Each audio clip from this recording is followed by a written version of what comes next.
มีส่วนขนาดดังนอมกรุ๊ปจันทนะลูกครูเนี่ยครูถึงออกนี้ថ្ងៃនេះខ្ញុំសូមបង្ហាញនៅវីដេអូមួយអំពីរបៀបនៃការ add stock ហាងមាស add stock ហាងមាសឬក៏ add stock មាសដើម្បីដាក់ឲ្យអតិថិជនចុចចាយលើមាសនៅក្នុង agency របស់យើងអញ្ចឹងដើម្បី add បានយើងជាដំបូងយើងចុចកន្លែង ត្រី3នេះតមកយើងចុចកន្លែងពាក្យ agency ប៉ុន្តែខ្ញុំប្រាប់នេះគឺនិយាយអំពីអ្នកដែលមានមុខងារ agency ទេចាអញ្ចឹងយើងចុចកន្លែងពាក្យ agency មកបន្តមកទៀតខ្ញុំអត់បាននិយាយអំពីការអាប់ដេតព័ត៌មានទេព្រោះព័ត៌មានអំពីការអាប់ដេតព័ត៌មានគឺខ្ញុំបាននិយាយហើយអញ្ចឹងព័ត៌មានខ្ញុំបានអាប់ដេតហើយអញ្ចឹងខ្ញុំចុចកន្លែងពាក្យថា more ដើម្បី add stock មាសចូលហើយការដែល add stock មាសចូលខ្ញុំក៏អត់បាននិយាយកន្លែង add product នេះចូលដែរការ add product គឺយើងបាន add ហើយនៅវីដេអូអំពីការ add product ចូលនឹង add ផលិតផលចូលនឹងដាក់ផលិតផលចូលលក់នឹង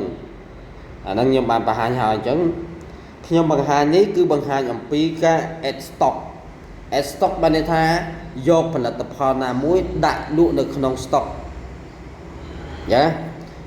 នៅក្នុង stock បានន័យថានៅក្នុងក្នុងការដាក់តាំងបង្ហាញលក់អញ្ចឹងខ្ញុំដាក់មាសដើម្បីដាក់មាសគឺផលិតផលទាំងអស់នេះវាច្រើនអញ្ចឹងខ្ញុំមិនពិបាករកអញ្ចឹងខ្ញុំ search កន្លែងនេះខ្ញុំទៅសេពាក្យថាមាសអញ្ចឹងខ្ញុំទៅសេយើងទៅសេ BP យើងទៅសេខ្មែរក៏បានដែរ BP Gold ដាក់ BP Gold យកមកចេញមកហើយអញ្ចឹងចេញមកនេះរូបមួយនេះរូប BP Gold នេះហាងមាសនេះមិនមែន color ទេអញ្ចឹងការដាក់តាំងadd stock មាសចូលដើម្បីឲ្យលក់ហ្នឹងគឺការដាក់គឺចាប់ពី1ទៅចាចាប់ពី1ទៅហើយការដាក់អត់មានកាត់ទេគឺ1ស្មើទៅស្មើមក 10000 ទៅ 10000 មកចាអត់មានកាត់ទេបន្តមកទៀតយើងចុចពាក្យថា stock ឬក៏បូក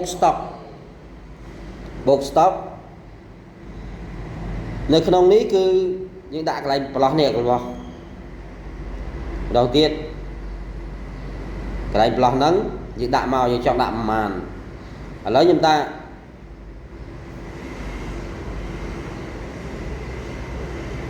100000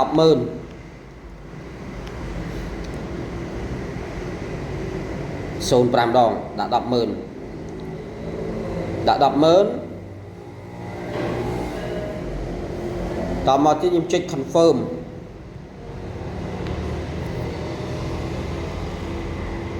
ការដាក់ចូលក្នុង stock នេះជាហេតុនាំឲ្យខ្ញុំនឹងអាចឲ្យសមាជិកក្រុមរបស់ខ្ញុំចុចចាយលើ agency របស់ខ្ញុំបានកុំឲ្យពិបាកតែចុចលើ agency ផ្សេង